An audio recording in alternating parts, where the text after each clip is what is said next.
Hey everyone, Curse Deck Builder here, making our way to 10,000 decks assisted, and here we are with Eivor, Wolf-Kissed, a Naya Saga deck with a lot of, I'm going to say, graveyard elements. An element of the deck that I find very interesting and I'd like to encourage. This is a donation deck that comes from Lexa. Thank you so much for supporting the channel, Lexa. And it is one of the Universe Beyond legendaries. This is from Assassin's Creed. I never did play Assassin's Creed, but this lady looks pretty scary, especially if she kisses wolves. Good for her. Lexa says, I saw a big mana commander that lets me cheat into play the expensive sagas every time she attacks. And that seems like so much fun that I wanted to put it together. I like my batch of sagas, but the rest around it I'm less in love with and would love some help with that side of things. Also, I've put a lot of MDFC lands. Those are the lands that are lands on the back and spells on the front. I've put a lot of MDFC lands into this build, and I'm not sure if I put together my land base with the correct amount of MDFCs. Would love some help with that as well. Absolutely, Lexa. This is something we can very much so work on, and I definitely have some opinions on MDFC, and I do have opinions on the non-saga portion of the deck. But I won't keep you into suspense too much. Let's get right into it and take a look at who our commander is. If you'd like to take a look at the deck list we're talking about today, or if you'd like to submit your own deck list to me so that I can make a video assisting your deck, please check the video description down below. Eivor, Wolf-Kissed. She is a 6-mana commander, which is quite a bit these days I would find for a commander. She is in red, green, white. She's a 7/6 trample, haste, human assassin warrior. She has one very, very relevant ability. Whenever she deals combat damage to a player, you mill that many cards. You may put a saga and or a land card from among them onto the battlefield. So there's a lot to kind of take in with this immediately. First of all, even before we look at her ability, she has that magical number of power being 7. So for those who don't know, when it comes to commander damage, you want to hit certain breakpoints. When you hit 7 power, that's 3 attacks to defeat an opponent. When you hit 11 power, that's 2 attacks, and obviously anything over 21 is a single attack.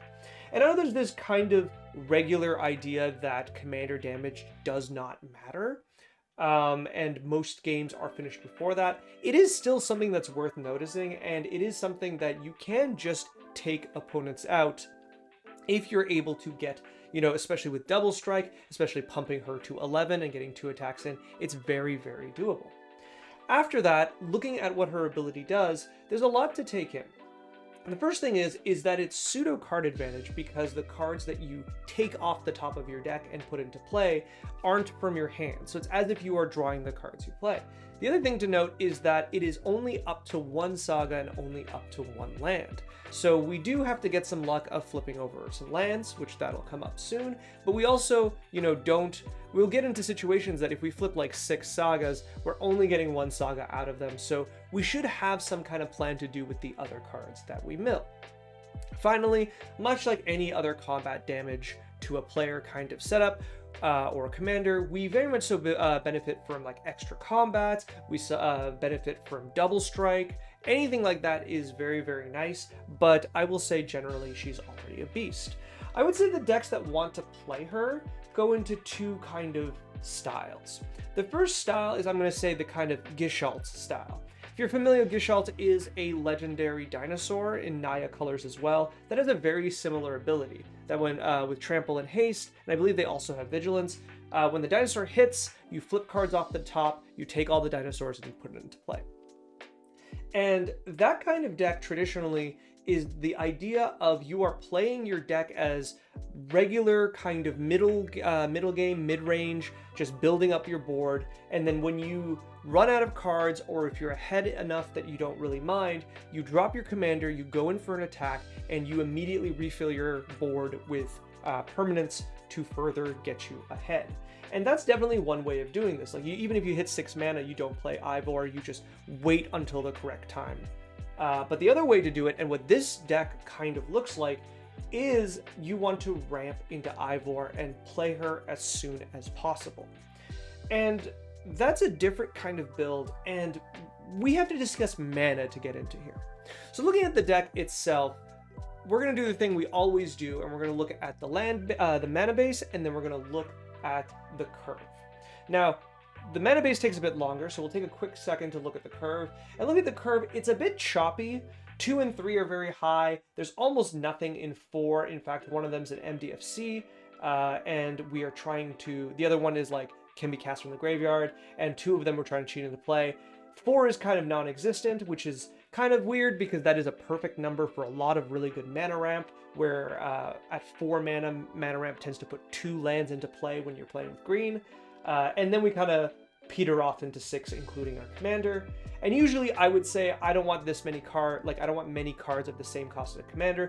But once we get to this high of a number, it doesn't particularly matter. We're not really casting multiple of these spells, and every single one of these spells that is not our commander, we actually want to cheat out into play with our commander. So I think straightforwardly, the mana curve in the latter end is fine. In the beginning, it's fine. Round 4, it's okay. Looking at the mana base and going to Lexa's question, is we have 32 lands and 38 MDFCs, including, 32 lands and 6 MDFCs. How many, for each MDFC, how many virtual lands do you add? Now, it's kind of all over the place. Everyone sees it as different numbers, so I'm not going to be... There's a lot of like people who have done math on it. I don't know if it's always necessarily correct math, but I'm going to give you my take on it.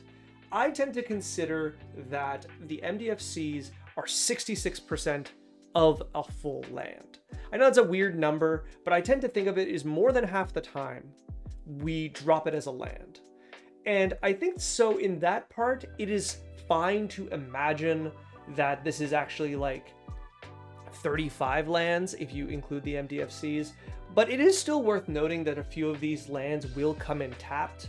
For example, Stump Stomp and Strength of the Harvest will always come in tapped, whereas something like Razorgrass Ambush or Witch Enchanter, both of these do not necessarily, like you can pay 3 life to make them come in untapped. So I like the Bolt lands, if you may, a lot better than I do like the 2-color ones, because the 2-color ones are guaranteed coming in tapped, and I would say the 2-color ones are worth less than 66% of the land, because traditionally we want our lands untapped.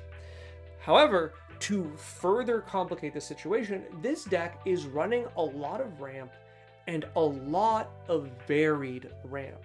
We can see the first 5 spells in our 1 mana slot are mana dorks. All of these produce mana. If we look at our 2 mana, we have Nature's Lore in there. We have 3 Visits in there. And then at 3 mana, we have Cultivate. I think Cultivate's the only one at 3 mana. Before we go into artifacts and we have all of these mana rocks. We don't have Soul Ring, notably enough. So there is a spiel I like to do. So for newer viewers, I'll do it really quickly. For veteran viewers, you know what's up. Different ramp is useful in different ways. 1 mana ramp, traditionally found in green with mana dorks or things like Utopia Sprawl, are really good when you want to hit 3 mana as soon as possible. Then 2 mana, which is much more permanent mana, such as Nature's Lore, because it puts a land into play, tends to be good for when you're trying to hit 4 mana, or you're just more concerned about your mana rocks being destroyed. At 3+, and especially at 4, with cards like Cultivate, we are looking to ramp further. We're looking to go from 3 to 4 to 5, right? Especially at 4 mana cards, you can go from 4 to 6. We're looking to get to high numbers, and we're looking to ramp quickly.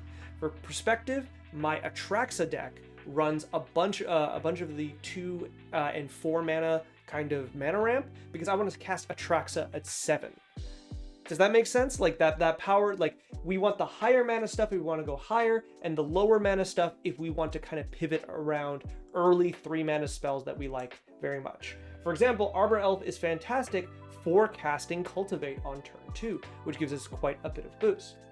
Then finally, we have the Mana Rocks. Now the Mana Rocks lack any of the kind of abilities of the first 2. They are not creatures, so they can't attack, notably, and they also get destroyed by artifact removal, which is very, very common. and they aren't generating landfall triggers or pulling lands out of your deck. So they are generally the worst ramp you can possibly have. Now that's still a pretty high floor to have. With that in mind, whenever you, the viewer, are building a deck, I recommend you think about the kind of ramp that you have, and I don't recommend you use all of it. And in fact, nowadays, I recommend very, very little ramp. Of the 8 artifacts, 7 of them are ramp spells, and one of them is also kind of land and mana and ramp oriented, even though it's only 1 per turn. This is too much, I think. This is both too much in quantity, but it's also too much in, let's say, the difference between them. Variety. It is too much in variety. We are opening ourselves up to too many problems by playing too many of these kind of spells.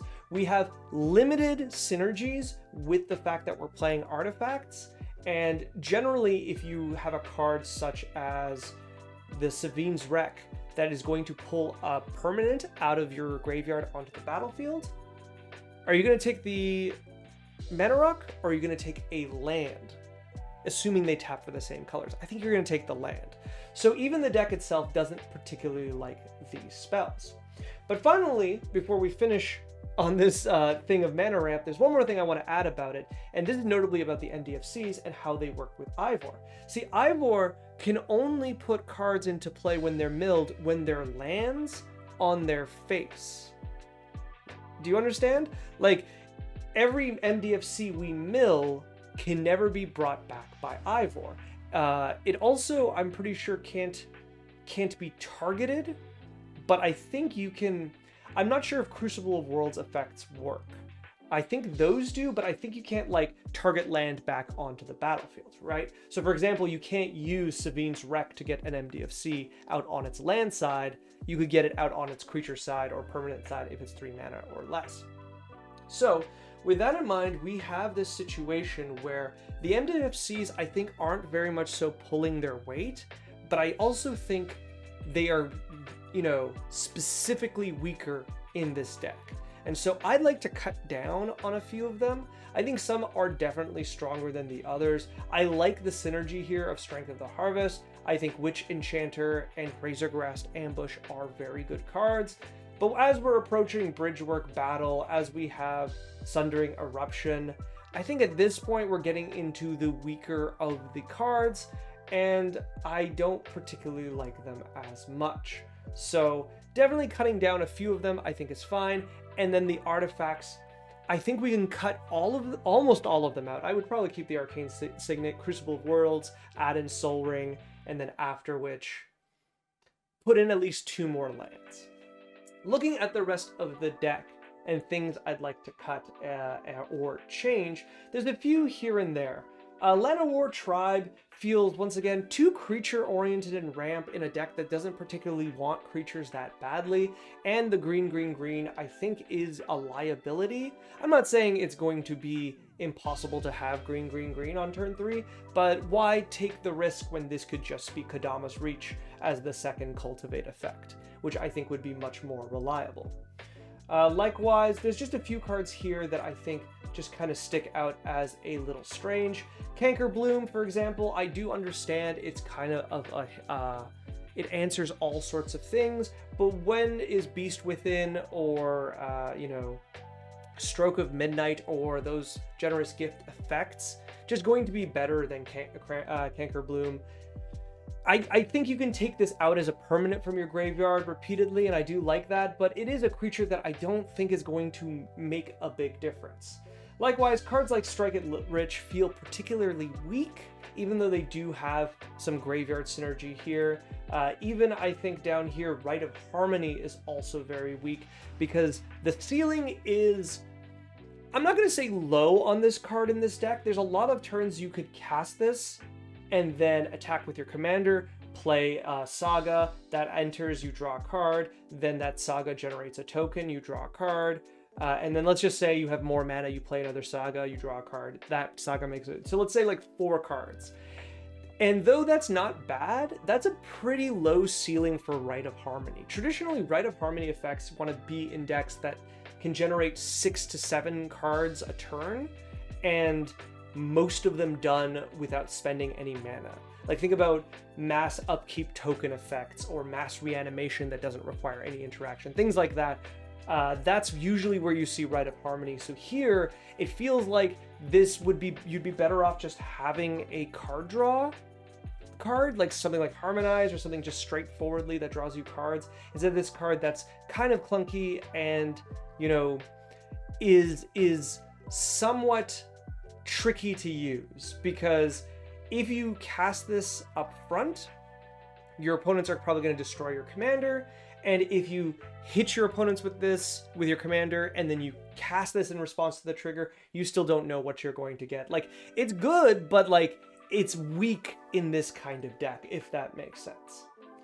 Likewise, I think things like Sylvan Scrying, I think, are kind of overkill. Things like Smell Fear are fine, but we don't play enough creatures that I really particularly like for the fight effect, whereas I'd rather this just be a removal spell, and you're already playing what I would consider to be very good removal spells. Those are the cards that are really kind of sticking out to me as being a little weaker than the rest. I want to take a little bit of attention to Sigurd? I'm sorry, I don't know how to pronounce that. I think this commander is really, really cool. I'm almost more enamored with this card as a commander than I am interested in our current commander, but even then, I think here it's a little clunky. I would love for this to have a haste enabler with it, but we don't have Lightning Greaves, we don't have Concordant Crossroads, we don't have anything, we don't have Anger. I think Anger we could put in pretty easily. I think it might be in my additions, but I could be wrong.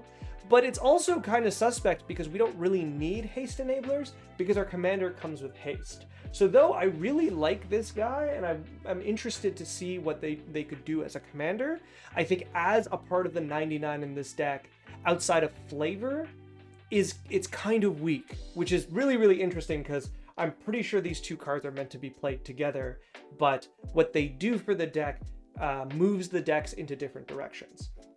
Last thing I'll say about this card before we go into additions is that I think this is very, very notable as it can remove lore counters from Sagas, and that's rare, right? That's a really unique ability, and that really catches my eye for some interesting, you know, take off a counter, proliferate that counter back on to get multiple effects of like middle or maybe even the first effect on a saga repeatedly, which granted they tend to be the weaker effects, the last effect being the strongest, but that's not always the case. So kind of an interesting thing there. Let's go into additions, and before I even show them, I'm going to say most but not if all of these additions are going to be about using our graveyard a little more and using the way our deck interacts with our graveyard, our commander mills, to kind of speed up the deck, give it some resilience, and give it card advantage in ways it didn't before. But before we go into that, we should talk about Morag. Now, before you get excited like I did, we have to read the entire card. I saw Morag and I was like, oh my goodness, with our commander, we have infinite combats. We don't. Morag gives us an additional combat when a land enters, if it's your main phase. Because our commander's ability puts a land into play when it's our combat phase still, we don't get extra triggers, so we can't go infinite in that way. That being said, I still think this is a very, very good addition. It would be the first 6 mana card you can't cheat out, which isn't free, and it does uniquely work well with our commander, but it is worth noting that Morag by itself is a threat. This is a very, very strong creature. With our commander, that threat is ridiculous because we can get multiple triggers and therefore get multiple additional combat steps. And let's not forget that this doesn't say your first main phase, it says your main phase. So what you can do is start your turn, play a land, get a main phase. If it's a fetch, you get 2, which is you get 2 additional combats, which is great. And then you attack. You do your attacks, you go to your second main phase, and then you can spend mana to use a ramp spell, or use something to return lands from the graveyard onto the battlefield, or something like that, and all of a sudden you get a bunch more attack phases, and then you keep attacking with your commander. And I really, really like that. Once again, the fact that this makes your commander stronger by +1 power every time, and as we said before, your commander's already at that really nice 7 power, and then with Trample, she's threatening to take out players in one turn with Morag out, I think is really, really good. Now this is a card that's a little expensive. It's about 10 bucks for a card that I usually don't like advocating $10 for a card like this, but it's really, really cool here, and I think of the cards I recommend, this would be the most fun. But like I said, let's go into the graveyard shenanigans. And almost all of these cards are going to be graveyard centered, so I'm going to kind of go right through them. Deeproot Wayfinder is a card that has almost no play, despite the fact that I think is particularly interesting. It has really good, interesting synergy with your commander, as they both work kind of the same way as they want to do combat damage to a player. And there's a political element where you can trade with your opponents, allowing you to attack with this and hit them in exchange for some kind of favor or something. That being said, I think just generally this card will hit a lot and will be something that your opponents will try to block often, which can be in your favor when attacking with other creatures. Being able to just bring lands from your graveyard onto the battlefield, I think is good. I'm gonna say that's it. This is probably the weakest one of the graveyard card, but I still think it's very good. Going to a much stronger one, Aftermath Analyst is a very, very powerful card. It's seeing play in Modern now in a land-based deck called Amulet Titan, and it is insane there. And I have no doubt it is just incredibly powerful here. This card, it has the activated ability that's a whole other card, which is Splendid Reclamation. And I generally tend to think that if your card's activated ability is another card's ability, and that card is already very good, you have a very good card here.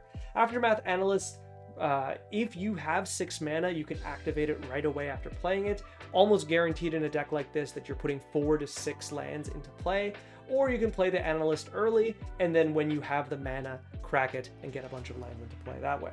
Both of these, this is just generally very, very good. I think you're going to be very happy with this in your deck, and I mean, it works with Morag, so what's not to like? One that I think is even better for the deck is 6. Once again, like Aftermath Analyst, 6 also is an enabler for the mill strategy and a payoff. So the main part we care about is that on your turn, non-land permanent cards in your graveyard have to trace, as in you can discard a land and play a permanent from your graveyard. This is very notable as it allows you to cast your Sagas again. And I would, in a deck like this, or most decks, trade a land in my hand from a Saga from my graveyard anytime. This doesn't even require that much mill as a way to get it going, because your Sagas naturally go to the graveyard. Therefore, I think 6 and all of the land ramp you already have kind of create this really nice strategy where you are powering out 6 and then just recasting Sagas that have already gone off or that you've milled over due to 6. This is very, very good card. I think it's only doesn't see as much play as I think it should because it's from MH3, and the strength, the sheer power level of cards in that set are insane, so it's really hard to just gauge individual power. This just is so strong, but it's not strong enough in most kind of setups. But here, I think it's fantastic. Speaking of 6, who used to be with Ren and Realmbreaker is also kind of interesting here, namely because 1, it fixes your mana in a 3-color deck, which is not nothing, even with fetches, shocks, duels, all that. It never hurts to have this. I think also that second ability, mill 3 cards, you may put a permanent card from among the milled cards into your hand, is the ability that makes this card very, very good. Now, of course, it is not your entire graveyard, it is from the milled cards, but considering the large percentage of Sagas and creatures and lands in your deck, you're going to get a hit almost every time, and having a 3 mana card that can give you that kind of selection twice, or once, then you uptick, and once again, and then you keep them around, I think is very, very good. I think, obviously, like, that ultimate is also very strong, but I don't think there's a reality that you get there. But there is a version of this deck that leans heavier into proliferate, which makes it much more feasible to get to 7 loyalty right away and -7. So not something to underestimate, I would say. Then I have this kind of page that just has the general, this isn't all of them, I searched for something kind of specific, but the general mill and put a card from the milled cards into your hand. Cash Grab is very good. Not here, Malevolent Rumble is fantastic. There's even the 2 cards that depict the girl dropping the the stuffed bear inside the well from Innistrad. If you know it, you know it. There's just so many versions of these cards that are all just very, very good. I recommend that if you have access to them, you get to play some of these for free. Obviously, the ones that are instant speed are generally better, but Malevolent Rumble, which let's just look that up while we're here. Malevolent Rumble, which is sorcery speed, is already, I think, just good enough. Reveal 4, put a permanent, rest in your graveyard, get an Eldrazi spawn, which works with your token synergies. It works as mana ramp. Just a good card to enable you to dig for what you're looking for, and for free, fill up your graveyard for these other cards. Going into cards that kind of more benefit from the milling and don't mill themselves, World Soul's Rage is an interesting one. I don't know to what degree I love it, but the floor is not great, but the ceiling is very, very good. This is the kind of card I would say is very pod dependent. If you play with players that play a lot of X1s, if you are concerned about Esper Sentinels, Dark Confidants, Ragavans, cards like that that require pinpoint precision, Mana Dorks would be another really good example. World Soul's Rage gets better and better. Oh, I thought you could spread the damage around. Never mind. My goodness. I'm used to those X spells in red that spread the damage. Okay, this can just nuke one target. I think what you're really using this for is the second ability. And now that I've reread it, I think I'm just going to say Splendid Reclamation is probably better. That's on me. I have this, the last 2 videos I've had a habit of not reading the card directly in front of me. I'll take the L on that one. Splendid Reclamation, in that case, is much better because World Soul's Rage, I think you are generally trying to get it to at least 2 or 3 in X, and Splendid Reclamation is the same cost as 2 in X, and will probably get you more than 2 to 3 lands out on your battlefield. But remember, this is not as good as Aftermath Analyst, because Aftermath Analyst has this ability just stapled to it, which is much, much better. And it's a permanent card, which is better synergy with all these others. This isn't one of the graveyard cards, but it is in here that I think the deck can play. Escape to the Wilds, I think, is definitely a card this deck gets to play pretty easily.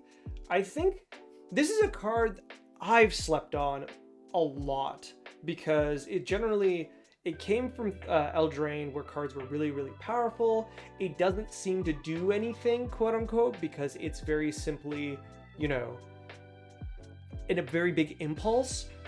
But having played it and having watched people play it, this is a very, very good pseudo draw card.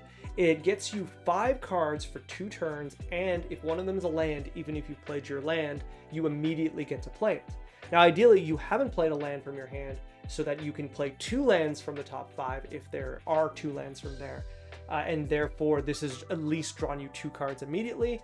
And then whatever you want to cast, you have 2 turns. You have this turn and the turn after. This is just a very good card. And when it comes to draw spells or pseudo draw spells in the colors, I think Escape to the Wild is really, really good. I talk about this sometimes where I know that like dependent or synergetic card draw tends to have really high ceilings, but having much more stable or dependable card draw tends to be good to have in some amount. Once again, I'm talking about in green, Harmonize and things like that. And Escape to the Wild is very, very good.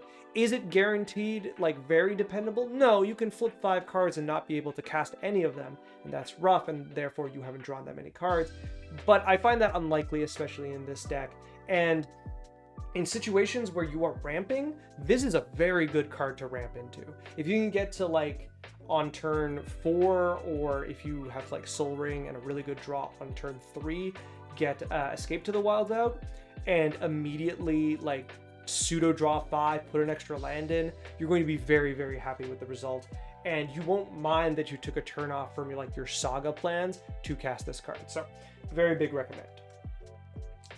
Another one of these graveyard cards, going back to that, is Embrace the Unknown.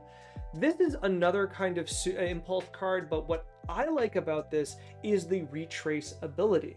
Now, flashback is always good, don't get me wrong, but flashback is used once. Retrace comes with a cost. You have to discard a land, so you aren't getting the full card advantage that flashback does, but this is still a very, very good card, and I think generally you're going to be very happy to just let this be in your graveyard, and late game when you're out of cards, being able to sink some mana into this, discard a land you've been holding into, and impulse your top 2 cards is going to feel good. So also, this is like a 22-cent card, which is really cool, so I think it's an easy inclusion, especially if you were to build on a budget. Undergrowth Recon is, I think, another of these graveyard cards that it's just more payoff than and no enabler, but I think this is nice. When I was saying returning target lands, this is the card I was thinking of.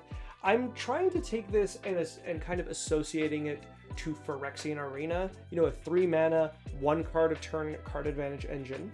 Except for this requires more hoops, but it has a higher payoff because it puts a land into play. The land is tapped, but it doesn't count for the lands you play, so you are ramping basically 1 a turn every turn with this out. And I think this is the kind of effect that will really, really like add up quickly, especially in a deck like this. I think it's also worth considering in more control style decks, but here I think it's more than good enough and worth considering, and works pretty well with some other like landfall cards you could be running, or just other general, you know, you are getting ahead, you're putting your fetch lands back in and further thinning your deck kind of situation.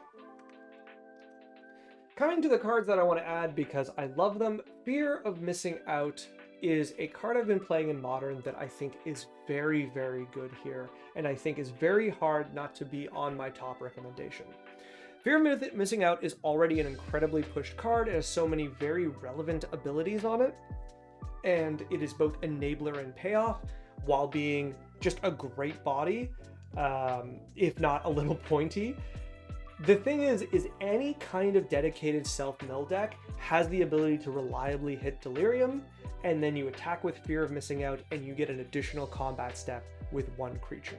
More creatures if you have Vigilance in your deck, which you do actually have with the other Naya commander, but with Fear of Missing Out and your commander, I think you're generally just happy to get another attack in, get more triggers, while having a very decent, powerful creature that synergizes with a lot of different other, you know, like other cards in your deck, or is just, if nothing else, like a way to discard a card and cycle it, which is very nice. Very good card, easy, recommend. And that was it. Oh, I thought I had one more. I didn't have one more. Perfect. That's it. I like this deck. I like it a lot. I find it to be very interesting in what it's trying to do, and I think the ceiling on it is very, very high. I think there's a version of this deck that is even more pushed towards Eivor being a combat-focused commander.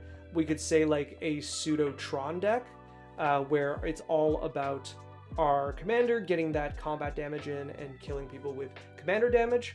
There's also probably a version of this deck that gets to run fewer sagas because of how deep she reaches every single time into your deck. Like, assuming in a deck where you are giving her evasion or the ability to make sure she hits every time, basically drawing 7, like you're looking at an opening hand every single time, you could probably get away with having less sagas if you wanted to. That's not what I'm suggesting. I think this being a saga deck is very, very cool. It is just interesting to me the other ways that we could play this commander. Thank you so much, Lexa, for setting the deck. I hope this has been helpful. Good luck and happy deck building. Thank you so much for watching. This video is brought to you by viewers like you and people on my Patreon. If you'd like to send me another draft of this deck, or any deck, there is a link in the video description down below. And if you'd like to make your deck one of my donation decks I work on, there's a link there too. Finally, if you'd like to like, comment, subscribe, I would be very appreciative. It helps the channel quite a bit. Thank you, and good luck in brewing and building.